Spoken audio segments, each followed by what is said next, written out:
Fala galera, estamos aqui, voltamos com mais um tema das nossas aulas de história. Hoje a gente vai continuar falando sobre iluminismo, né, de forma indireta, mas vamos a partir do processo de Revolução Industrial. Segundo Erich Hobsbawm, uma das revoluções que aparecem na Era das Revoluções, né, no que ele traz como nomenclatura de Era das Revoluções. Revolução Industrial, assunto sempre presente, geografia, história, sociologia, quando fala em mundo do trabalho, sempre presente em questões de vestibular. Então, é um assunto tranquilo, mas importante. E com algumas reflexões que a gente vai fazer aqui, transitando também pelo conteúdo de sociologia. Perfeito? Então vamos lá. Pessoal, citei Rubensbaum, vamos utilizar alguns conhecimentos e apontamentos desse grande historiador para pensar um processo de revolução industrial. Eric Hobsbawm é um dos caras que mais aparece como citação de questões que envolvem revolução industrial, iluminismo, ou o que ele vai tornar célebre e famoso como Era das Revoluções. Primeira expressão que eu queria, de certa forma, apontar dele é uma frase que está logo no início de um dos clássicos do Eric Hobsbawm, chamado A Era das Revoluções, da trilogia, né? A Era do Capital, a Era das Revoluções. É... Ele diz o seguinte: o mundo era, ao mesmo tempo, muito pequeno e grande demais. Essa é uma reflexão muito interessante. Por quê? Ela expressa para a gente a transformação que a Revolução Industrial vai trazer. Quando ele diz o mundo era, ao mesmo tempo, muito pequeno e grande demais, ele expressa toda a transformação que vem com a Revolução Industrial, que vai mudar esse mundo. O mundo vai deixar de ser, ao mesmo tempo, pequeno e grande demais, né? A gente tem um conceito sociológico, que já eu vou comentar, que tem muito a ver, sociológico, geográfico, né? A geografia também trabalha com esse conceito, que tem muito a ver com essa expressão que o Hobsbawm vai utilizar. Então vamos pensar essa expressão dele. O mundo era, ao mesmo tempo, muito pequeno e grande demais. Por que muito pequeno? Muito pequeno porque, segundo Hobsbawm, a vida do indivíduo pré-revolução industrial geralmente era focada no território, na cidade, no vilarejo que ele nasceu e que ele vai morrer, né? Ou seja, para Hobsbawm, a percepção de mundo que o indivíduo pré-revolução industrial tinha era de que o mundo era muito pequeno, porque o mundo era aquilo que ele via ali, aquelas pessoas que ele conhecia. Porque transitar de um espaço, de uma territorialidade para outra era muito complicado, né? Então, muitas das vezes, para você ir para a cidade vizinha, o tempo que você gastava em trânsito era tão grande que a percepção era de que o mundo era muito grande, né? Então, para você sair da sua cidade e ir para a cidade vizinha, você leva 3 dias a cavalo, a percepção que você tem é de que a cidade vizinha é longe pra caramba. Então o mundo é muito grande, porque qualquer deslocamento te demanda um tempo absurdo. Ao mesmo tempo, o mundo é pequeno demais. Por quê? A dificuldade e o tempo gasto nesses deslocamentos faz com que o indivíduo permaneça no lugar onde ele está. Então, a grande maioria das pessoas pré-revolução industrial, ela nascia e morria no mesmo local. Muitas das vezes sem sair dali, né? Então, o mundo era aquele mundinho que ela vivia, né? Era aquele mundo pequenininho, daquelas pessoas, daquele ambiente, daquela territorialidade, daquela localidade que ele vivia, né? E a percepção de distância fazia com que a percepção que esse indivíduo tinha da territorialidade é que o mundo era grande demais. A Revolução Industrial ela vai mudar isso, né? Por exemplo, a gente vai falar mais à frente de Revolução dos Transportes. A partir do momento em que a gente tem a Revolução dos Transportes, o mundo deixa de ser grande demais. O indivíduo que demorava 3 dias a cavalo de uma cidade a outra, agora ele faz em 1 hora de trem. Ou seja, a percepção de distância mudou? Claro que mudou, né? É um conceito sociológico, geográfico que a gente tem chamado de desterritorialização. O que é o conceito da desterritorialização? É uma transformação da percepção de espaço. O espaço, para a gente, é o espaço físico, né? Ou seja, muitas das vezes as paredes limitam, se você está numa sala, as paredes vão limitar o seu espaço físico. Você não pode passar pela parede, você vai passar por um vão que tem na parede que se chama porta. Né? Aquilo é o limite da sua espacialidade. Você percebe essa espacialidade. Né? Agora, a desterritorialização ocorre quando você perde a noção de espaço como apenas um espaço físico. O espaço não é só mais físico. Né? Então, por exemplo, usa-se muito esse conceito de desterritorialização para a gente falar do ambiente da internet. Então, tem muita gente que diz que a globalização acentuou o processo de desterritorialização. Por exemplo, você pega um telefone, você está falando com um indivíduo, aonde essa conversa está acontecendo? Aqui, onde você está, ou na localidade onde esse indivíduo está? Se você liga para outro país, onde essa conversa está acontecendo? No seu país ou no outro? Né? Pelas leis da física, você não pode estar em 2 lugares ao mesmo tempo. Ou seja, o telefone, a internet, te proporciona um rompimento da barreira do espaço físico. Você está, ao mesmo tempo, naquele país onde a pessoa que está conversando com você, o seu interlocutor está falando, e ele está, ao mesmo tempo, do seu lado. É como se você estivesse batendo papo com ele ali, né? A gente está fazendo, por exemplo, uma gravação de aula. Se nós estivéssemos ao vivo, eu estaria na casa de vocês e vocês na minha. Isso é um princípio de desterritorialização. Entenderam? Ou seja, Hobsbawm vai dizer o seguinte: a percepção de espaço muda com a tecnologia. A distância, ela muda a percepção de mundo quando você insere aí um veículo tecnológico. Na primeira revolução industrial é o trem. Na segunda revolução industrial você já tem um automóvel, depois o avião, né? Ou seja, hoje, se você pega um avião aqui, em 9 horas, 10 horas você está na Europa, né? No século XIX, quanto tempo esses caras demoravam para chegar aqui, né? Às vezes, mais de um mês. Então, perceberam que a distância depende dessa questão tecnológica? Isso é muito interessante. É o que faz o Hobsbawm alertar para a Revolução Industrial como uma grande revolução. Quando a gente nomeia algum evento de revolução, é porque esse evento foi importante para a transformação da ordem que se estabelece. A Revolução Industrial, ela não é uma simples introdução de tecnologia na produção. Então, uma das coisas que eu quero desmistificar com vocês é o seguinte: a Revolução Industrial não é simplesmente você pegar tecnologia e implantar na produção. A Revolução Industrial é mais do que isso. A Revolução Industrial, ela traz uma carga de transformação muito mais profunda. Transformação socioeconômica, né? Ou seja, há relações sociais que são transformadas, há relações econômicas que são transformadas, né? A mudança nessas esferas é profunda, e é isso que a gente vai chamar a atenção aqui. Perfeito? Continuando com Hobsbawm, o avanço tecnológico característico da Revolução Industrial permitiu um grande desenvolvimento do maquinário voltado para a produção têxtil, isto é, para a produção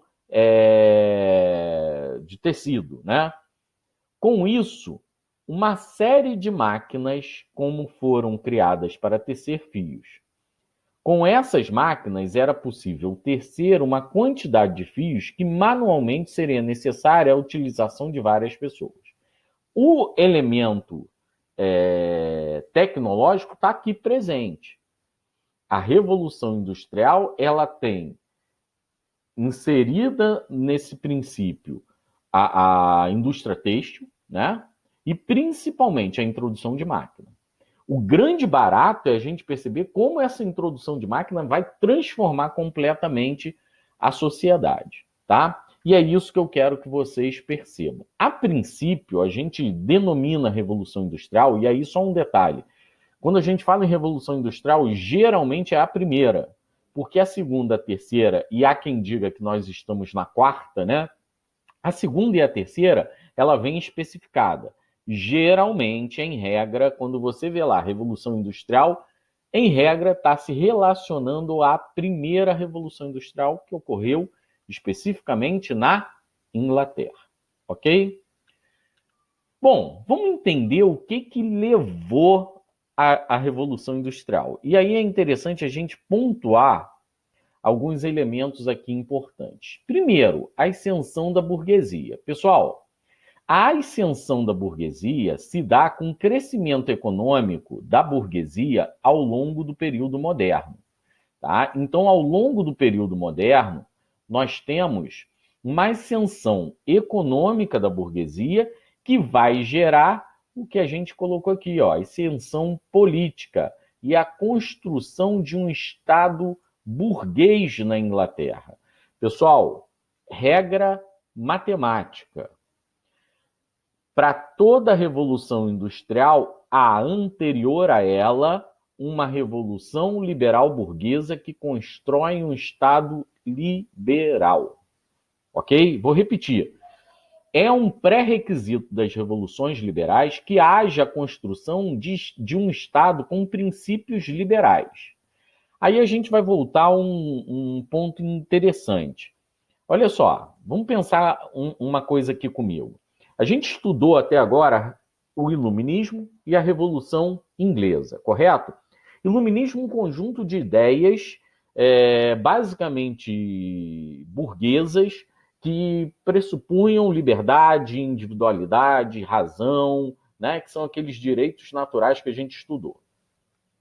Revolução Inglesa, a formação de um Estado liberal baseado nos princípios iluministas, onde o absolutismo deixava de existir e se constituía a partir daí um Estado parlamentar, onde a burguesia tinha uma ação veemente, ok?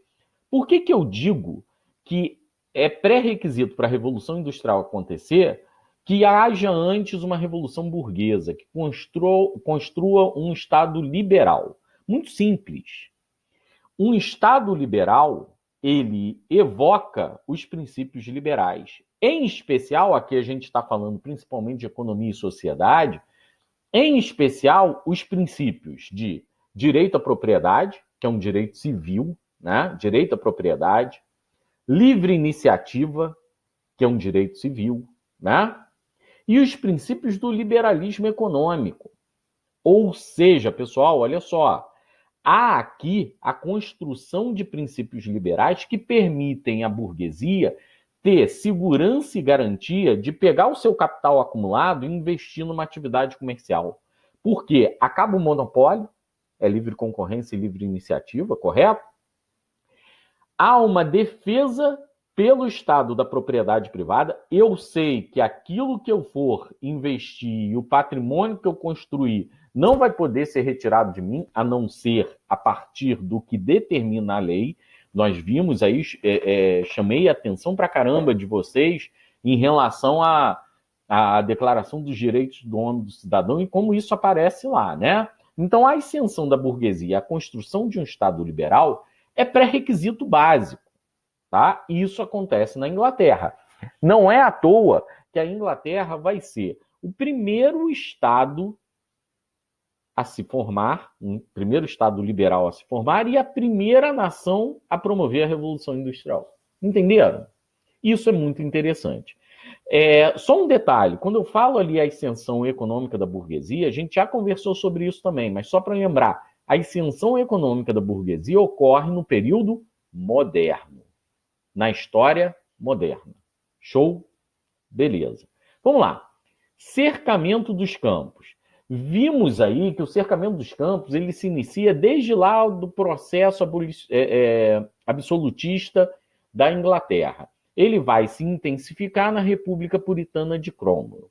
Isso faz com que haja um meio de produção, já já a gente vai conversar sobre modo de produção e meio de produção mais profundamente, mas haja um meio de produção privado.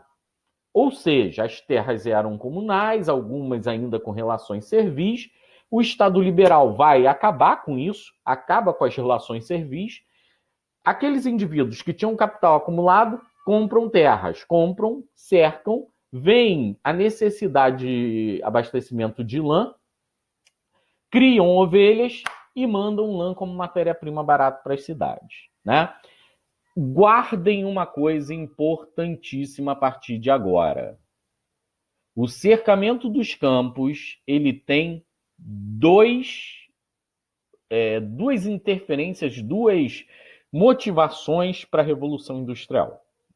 Que dois motivos importantes são esses? Primeiro, o fornecimento de matéria-prima barata, principalmente para a indústria têxtil, como a gente viu ali com Rubensbal, a lã. Ok? Segundo, produção de mão de obra barata. Por quê? Pensa comigo, olha só. A gente tem um grande grupo de indivíduos que tem a terra como sua fonte de subsistência. O cara está lá numa terra comunal, onde ele vivencia aquele meio ali e ele produz para alguém que é o dono da terra, mas ao mesmo tempo ele tem a possibilidade de subsistir ali, produzir uma pequena horta e tal, e complementar a alimentação dele.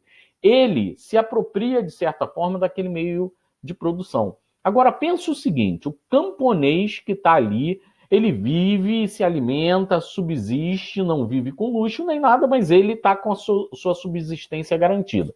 Imagina o seguinte, pessoal, de repente você é expulso dessa terra, esse camponês é expulso dessa terra, por quê? Para você produzir lã através da criação de ovelhas, você não precisa de uma multidão de camponeses, né? A mão de obra é muito mais reduzida. Então o que você pega? Você manda essa galera embora. Essa galera está destituída do meio de produção. Ela não tem mais o meio de produção. Ela não tem mais como subsistir. A gente sabe que os indivíduos que são destituídos do meio de produção têm como única opção vender a sua força de trabalho, né? Então, se você não é destituído do meio de produção, se você não tem a posse do meio de produção, você tem que vender a sua força de trabalho. Então, o que esses camponeses fazem? Migram para a cidade em busca de emprego. Uma grande quantidade de indivíduos procurando emprego, lei da oferta e da procura, né? Ou seja, se você tem uma demanda muito grande de mão de obra, o salário baixa. Isso é um incentivo para a produção industrial. Mão de obra mais barata, matéria-prima mais barata. Então, guardem o cercamento dos campos como uma motivação importante para a Revolução Industrial. Atos de navegação. Falamos dos atos de navegação já também, né? Atos de navegação foi aquela lei do Cromwell de 1600, aí aparece em alguns livros, 1650, 1651, enfim. O atos de navegação, ele vai ser fundamental para uma questão específica aqui interessante, né? O atos de navegação, ele vai gerar o barateamento do frete. Lembra que os atos de navegação, eles são fundamentais para a produção de uma grande quantidade de navios, né? Ou seja, Cromwell determinou que produtos ingleses só poderiam ser transportados por navios ingleses. Ou seja, há uma demanda maior por navios ingleses, a indústria náutica inglesa ganha um grande incentivo. Um século depois, a gente já tem uma grande quantidade de navios ingleses, o frete, o valor do frete, barateia. Mais um incentivo para a Revolução Industrial. Transformação produtiva. O início da transformação da produção de manufatura para maquinofatura. A introdução da máquina. A introdução da máquina, que é visto sempre como a vedete da Revolução Industrial, ela é aqui importante, sim. Mas essa transformação produtiva ela vai ser mais importante se a gente observar como isso afeta a vida do indivíduo. Da produção, a gente já sabe. O que essa transformação profunda com a introdução da máquina vai gerar? Uma quantidade maior de produtos e uma rapidez na produção. Então, vamos lá. Se produz mais rápido e, principalmente, mais barato. Mais barato por quê? Porque você tem aí uma exploração do trabalho do ser humano, tá? Que é o que a gente vai chamar de alienação. Já já a gente discute esse conceito de Marx chamado de alienação. Tudo bem? E um último detalhe que eu não coloquei aí, mas quando eu enviar para vocês o material de slide em PDF, eu já vou anexar aí. Foi um esquecimento meu, mas importantíssimo. Tratado de Mituin. Pessoal, lembrem-se do Tratado de Mituin de 1703. Tratado de Mituin, para quem não se lembra, Tratado de Mituin foi acordado entre Portugal e Inglaterra numa relação comercial. A Inglaterra tinha primazia para vender tecidos no mercado português e os portugueses tinham primazia, facilidades para vender vinhos no mercado inglês. A gente sabe o resultado disso porque nós já conversamos, né? Ou seja, a manufatura portuguesa de tecido vai ao chão, né? A Inglaterra ganha um mercado consumidor para os tecidos ingleses gigantesco. Ou seja, muito mais demanda para os tecidos ingleses, você busca produzir mais rápido, em maior quantidade e mais barato. Perceberam como o Tratado de Mituin vai influenciar na Revolução Industrial? E olha que interessante, é um momento de exploração de ouro no Brasil. Então, o Tratado de Mituin tem também uma dupla função. Além de aumentar o mercado consumidor de tecidos ingleses, ele promove também um acúmulo de capital que vinha lá do ouro brasileiro que ia para a Inglaterra, e esse acúmulo de capital ele vai ser reinvestido na produção maquinofatureira. Então, também uma dupla função, né? Tratado de Mituin aumenta o mercado consumidor de produtos ingleses, ao mesmo tempo que promove uma produção, um acúmulo de capital e um investimento na produção maquinofatureira. Isso tudo, todos esses pré-requisitos, promovem o que a gente chama de revolução industrial. Perfeito? Pessoal, só resumindo então, revolução burguesa gera um Estado liberal que vai produzir o que a gente chama de revolução industrial. Isso aqui é a tríade que é importante que vocês lembrem, tá? Por quê? Na segunda revolução industrial, o que a gente vai perceber? Ocorrem revoluções burguesas em boa parte da Europa e formando estados liberais, né? E por isso a segunda revolução industrial é marcada por vários países se industrializando. No século XIX, vários países vão seguir um modelo inglês promovendo a revolução industrial, correto? Ou seja, esses países estão acabando com o absolutismo, França, Revolução Francesa, né? Revolução do Porto em Portugal, enfim. Eles estão acabando com seus absolutismos, criando um Estado liberal e, em consequência, promovendo a sua Revolução Industrial. Então, essa equação é importante, tá? Seguindo, vamos falar agora da Revolução Produtiva. Muita atenção, porque essa é a reflexão que eu quero que vocês façam comigo. Vamos lá. Pessoal, a Revolução Industrial ela é marcada por uma revolução produtiva. De que forma? Dentro da perspectiva que nós temos do marxismo, ou que a gente chama do materialismo histórico. O materialismo histórico vai ser um elemento importante para a gente entender essa revolução produtiva, ok? Alguma dúvida? Acredito que não, né? Pessoal, olha só. Quando a gente observa a teoria do materialismo histórico, o que é o materialismo histórico? É a teoria de análise que Marx propõe para entender as mudanças da sociedade. Isso se faz de que forma?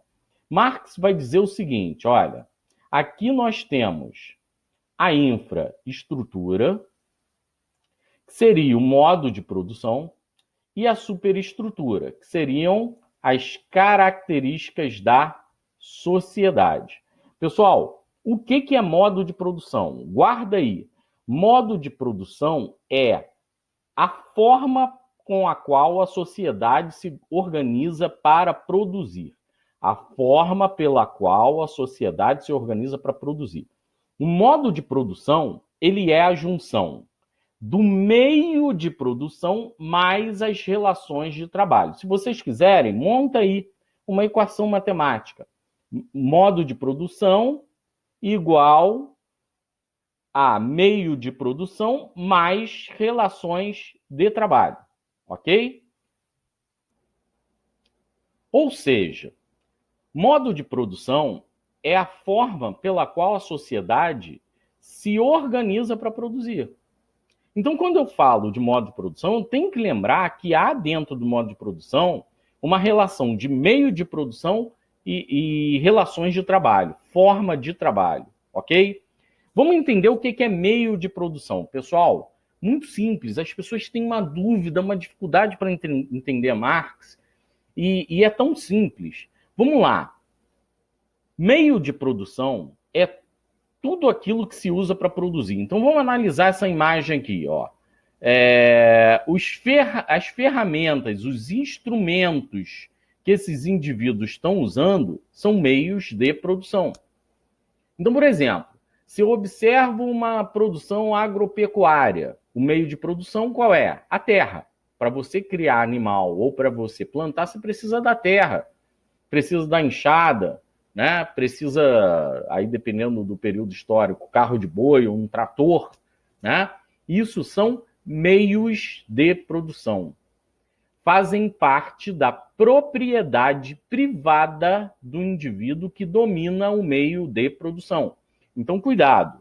Propriedade privada é tudo aquilo que é de posse de um indivíduo que é dono do meio de produção, que usa aquele meio de produção para produzir.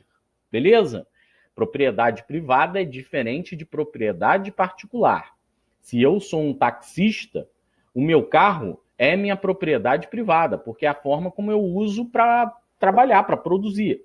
Se eu tenho um carro particular para passear no fim de semana, aquilo é minha propriedade particular, tá? Não é privada. Então vamos lá, pessoal. Olha só. O que acontece a partir daí? A infraestrutura, segundo Marx, na teoria do materialismo histórico, é o que forma as características da sociedade. É o meio de produção mais a relação de trabalho. Então, por exemplo, vamos analisar a sociedade feudal, para não restar dúvida, tá? Eu estou fazendo aqui um parênteses.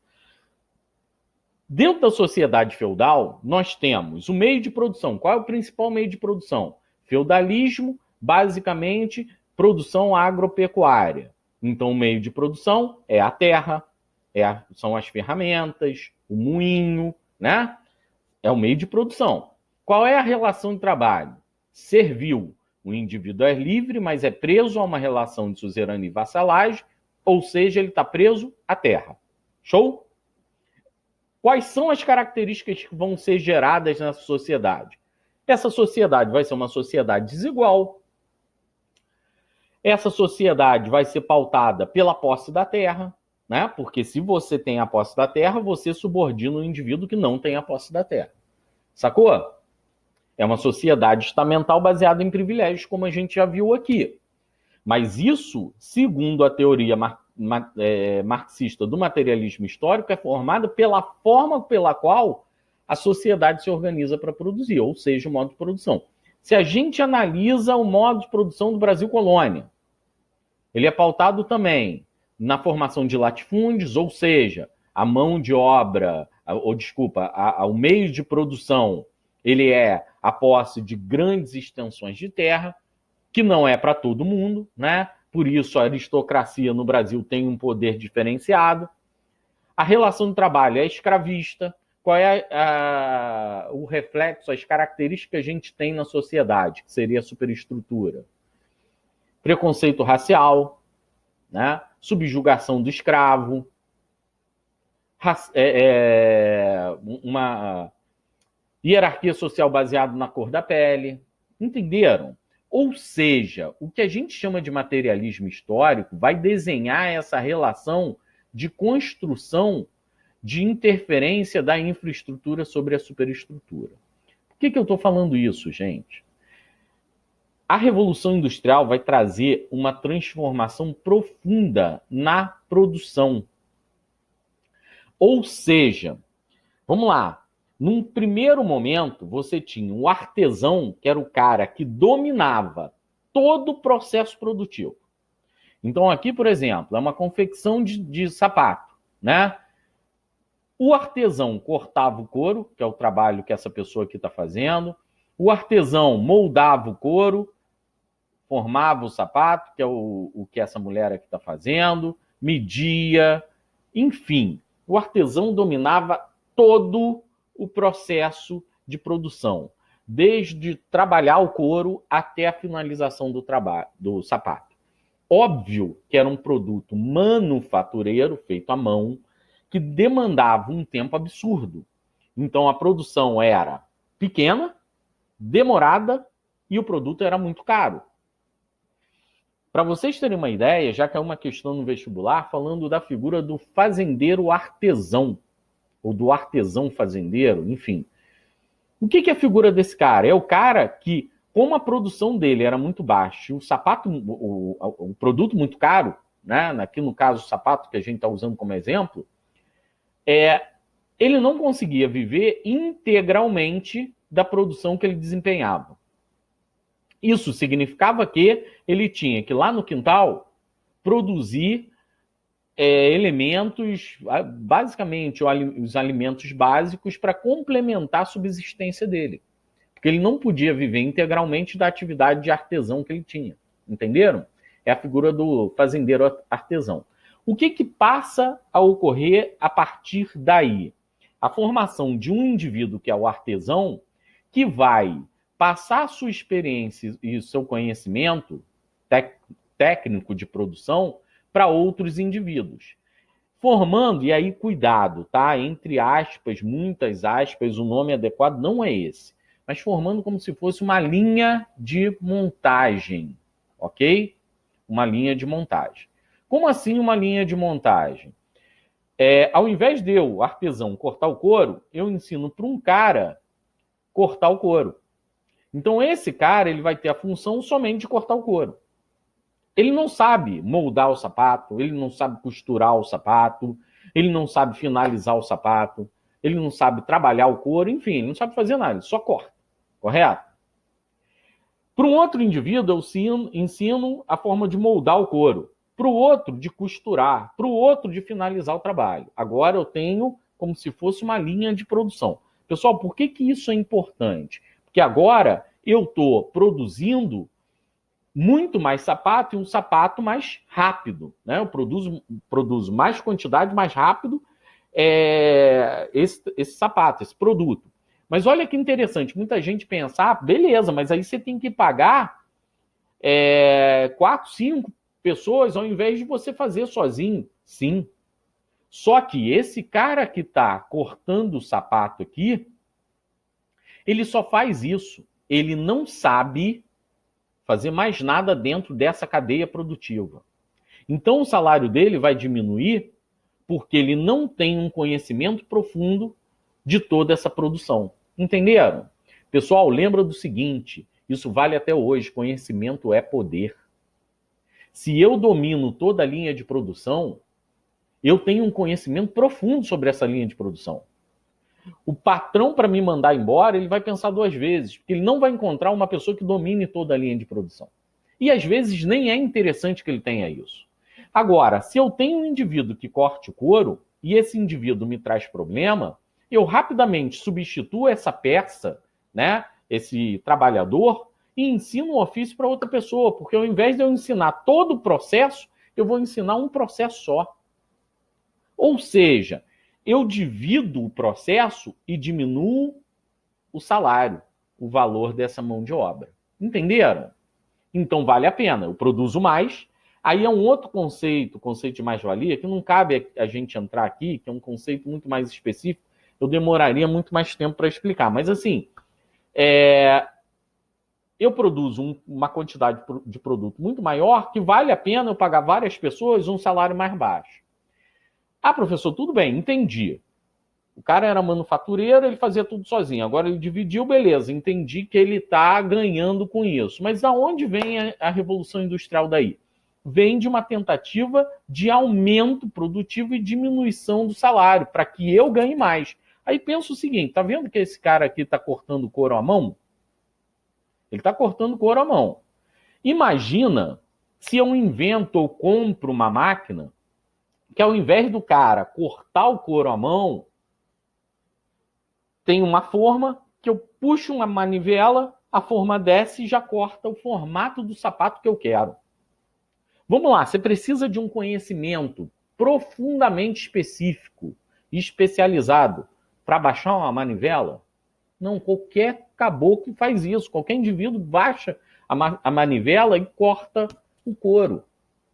Ou seja, se o trabalho dele demanda de menos conhecimento, eu pago menos ainda.